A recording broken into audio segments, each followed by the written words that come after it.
सिंह। जनता से जुड़े तमाम मुद्दों को लेकर हर वक्त हम आपके साथ हाजिर रहते हैं। आज हम बात करेंगे उन लोगों की जो कहीं ना कहीं देश का भविष्य तय करते हैं, जो कहीं ना कहीं बच्चों को पढ़ाते हैं और बच्चों को आगे की दिशा दिखाते हैं। जी हाँ, मैं बात कर रही हूँ मदरसा आधुनिकीकरण के उन शिक्षकों की जो लगातार 7 सालों से अपने वेतन की मांग के लिए परेशान है, जिन्हें 7 सालों से वेतन ही नहीं मिला है। अगर बात कर ली जाए आम लोगों की, तो अगर हम कहीं नौकरी करने जाते हैं और हमें वेतन 10 दिन का भी नहीं मिलता है तो हम परेशान हो जाते हैं कि 10 दिन हो गए और हमारा वेतन नहीं आया। लेकिन अगर इन शिक्षकों की बात करूं तो ये शिक्षक लगातार 7 सालों से अपनी इस वेतन मांग के लिए परेशान है। केंद्र की सरकार और प्रदेश की सरकार से लगातार इनकी मांगे रही हैं। इनका जो 7 सालों से लंबित वेतन पड़ा है, इनकी मांगे पूरी की जाए, इनका समायोजन कर दिया जाए, इस तरीके की ये मांगे लेकर बैठे हुए हैं। फिलहाल आपको बताते चलूं कि मदरसा शिक्षकों का जो प्रदर्शन है, जो समस्याएं हैं, वो काफी समय से पड़ी हुई हैं। हमारी टीम लगातार इन शिक्षकों की समस्याओं को कवर करती आई है और लगातार इन शिक्षकों की समस्याओं से आपको रूबरू कराती आई है। अगर मैं बात कर लूं इन शिक्षकों की, तो ये तस्वीरें देखिए। ये तस्वीरें देखकर आप साफ समझ गए होंगे कि इन शिक्षकों का दर्द क्या है। चिलचिलाती धूप हो या कड़कड़ाती ठंड, इन दोनों ही समय में ये शिक्षक लखनऊ के इको गार्डन में बैठ के अपने लंबित मांगों के लिए लगातार प्रदर्शन करते आए हैं और इन्हें अगर बदले में कुछ मिला है तो वो सिर्फ और सिर्फ आश्वासन की गोलियां। इन शिक्षकों की मांगों को अटल टीवी ने लगातार उठाया है और कहीं ना कहीं इन शिक्षकों की समस्याओं को सिस्टम तक पहुंचाने का हमारा पूरा प्रयास रहा है।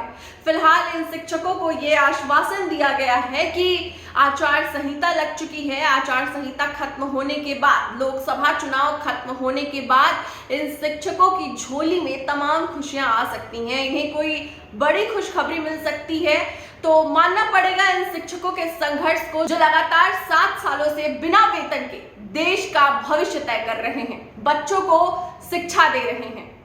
फिलहाल आपको बताते चलूं कि इस मदरसा आधुनिकीकरण के शिक्षकों में सिर्फ मुस्लिम शिक्षक ही नहीं है, इन शिक्षकों में हिंदू शिक्षक भी शामिल हैं, जो लगातार ये कहते आए हैं कि 7 साल के बिना वेतन के घर परिवार कैसे चल पा रहा है, किस तरीके से दवाई हो पा रही है, किस तरीके से जो हमारे देश का भविष्य तय कर रहे हैं वो खुद अपने बच्चों को क्या भविष्य दे पा रहे हैं। इन शिक्षकों की आवाज में साफ बयां होता है। इनका दर्द जो है वो इनकी आवाज से साफ झलकता दिखाई देता है।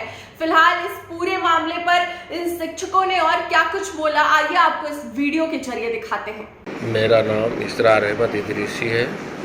मैं एक मदरसा आधुनिकीकरण शिक्षक हूँ और जनपद बहराइच के मिहीपुरवा तहसील के नगर पंचायत मिहीपुरवा कस्बे में स्थित मदरसा गौसिया में विज्ञान अध्यापक के पद पर 1 जुलाई 2003 से कार्यरत हूँ।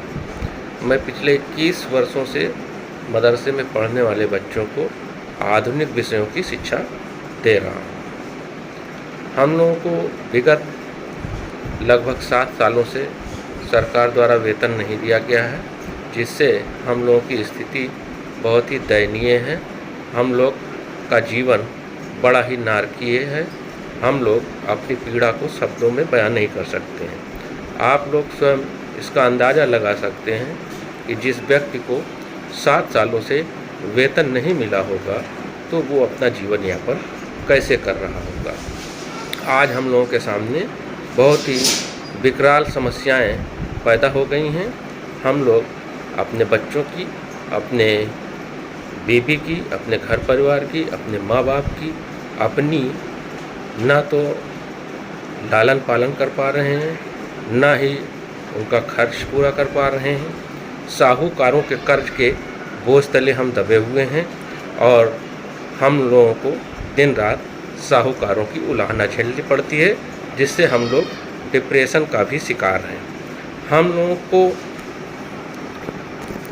हमारा वेतन सरकार जल्द से जल्द दिलाए, हम लोग ये मांग करते हैं। सन 2014 में भारतीय जनता पार्टी के घोषणा पत्र में जब मदरसा का आधुनिकीकरण योजना शामिल की गई तो हम लोगों का मन बहुत ही प्रफुल्लित हुआ और हम लोगों ने माननीय श्री नरेंद्र मोदी जी को प्रधानमंत्री बनाने हैं अल्पसंख्यक समाज के बीच भारतीय जनता पार्टी की रीति नीति को पहुंचाने का काम किया। भारतीय जनता पार्टी की आज अल्पसंख्यक समाज के बीच में जो भी स्वीकार्यता बनी हुई है, माननीय प्रधानमंत्री नरेंद्र मोदी जी और माननीय मुख्यमंत्री योगी आदित्यनाथ जी की और भारतीय जनता पार्टी की जो भी स्वीकार्यता आज अल्पसंख्यक समाज के बीच में है, वो हम सभी आधुनिकीकरण, मदरसा आधुनिकीकरण शिक्षकों की मेहनत का नतीजा है, हम सबके प्रयासों का फल है। हम लोगों ने माननीय नरेंद्र मोदी जी को 2 बार प्रधानमंत्री और माननीय योगी आदित्यनाथ जी को 2 बार मुख्यमंत्री बनाने हेतु भरसक प्रयत्न किया। जितना हम लोगों से प्रयास हो सकता था, हम लोगों ने अल्पसंख्यक समाज के बीच में भारतीय जनता पार्टी की रीति और नीति को पहुंचाने का काम किया।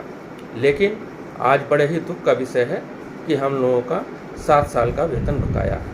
हम लोग चूँकि माननीय नरेंद्र मोदी जी के एक हाथ में कंप्यूटर और एक हाथ में कुरान, सबका साथ, सबका विकास, सबका विश्वास, सबका प्रयास के नारों से प्रभावित होकर उनमें अपनी आस्था प्रकट की और तभी से हम लोग उनके अनुयायी हो गए।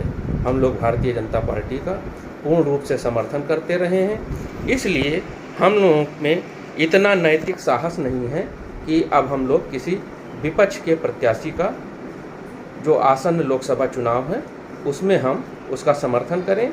इसलिए हम लोग आने वाले लोकसभा चुनावों में ये विचार विमर्श कर रहे हैं कि इस बार चूँकि हम लोगों का वेतन पिछले 7 सालों से नहीं मिला है, तो इस बार हम लोग लोकसभा चुनाव में मतदान का बहिष्कार करें। इस पर हम लोग विचार विमर्श कर रहे हैं और यदि सरकार ने जल्द ही हम लोगों के वेतन पर कोई निर्णय नहीं लिया तो बड़े ही दुख के साथ हमें ये कहना पड़ रहा है कि हम सरकार की रीति और नीति के साथ साथ मैं ही नहीं बल्कि समस्त मदरसा आधुनिकीकरण शिक्षक माननीय प्रधानमंत्री नरेंद्र मोदी जी और माननीय मुख्यमंत्री योगी आदित्यनाथ जी का अनुयायी है, उनका फॉलोअर है। इसलिए हम लोग विपक्ष के किसी भी प्रत्याशी का समर्थन नहीं करेंगे और उत्तर प्रदेश के 21,546 मदरसा शिक्षक और उनका परिवार इस बार लोकसभा चुनाव का बहिष्कार करने पर विचार विमर्श कर रहा है और इस पर जल्द ही ये फैसला लिया जाएगा कि हम लोग चुनाव का बहिष्कार करेंगे। मैं अजित कुमार श्रीवास्तव, मैं एक मदरसा आधुनिक शिक्षक हूँ। मैं सरकार से यही कहना चाहता हूँ कि पिछले 7 सालों से जितना भी बकाया है हम लोगों को देने की कृपा करें। हम लोग भुखमरी के कगार पर हैं। एक एक दिन एक एक साल के बराबर कट रहा है। हम लोग ऐसा कोई दिन नहीं जो मैं अपने बच्चों की मांग को पूरा कर सकूं। बीमारी में हमारे पास पैसा नहीं है जो मैं बीमारी का इलाज करा सकूं। मैं आप लोगों से ये पूछना चाह रहा हूं कि इस बार मैं वोट किसको दूं। ना ही हम लोगों की बात सत्ता पक्ष सुन रही है, ना ही विपक्ष सुन रहा है। ऐसा लग रहा है आगे कुआं पीछे खाई। रास्ता देखते देखते आश्वासन पे आश्वासन मिलते मिलते 7 साल हो गए। हम लोगों की बात कोई सुनने वाला नहीं है। हमें तो अब ऐसा लगने लगा है कि कुछ ही दिनों के बाद हम पूरे परिवार के सहित जहर खाने पे मजबूर हो जाएंगे।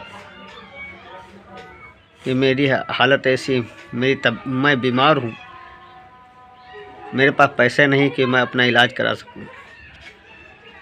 मैं आप लोगों से इतना ही पूछना चाह रहा हूँ कि इस बार मैं वोट किसको दूँ। मैं राजेश यादव मदरसा आधुनिक शिक्षक, जिला बलरामपुर से हूँ। मुझे 7 सालों से वेतन नहीं मिल रहा है। मैं आर्थिक तंगी से बहुत परेशान हूँ। घर परिवार चलाना मुश्किल हो गया है, जो कि अब बर्दाश्त से बाहर है।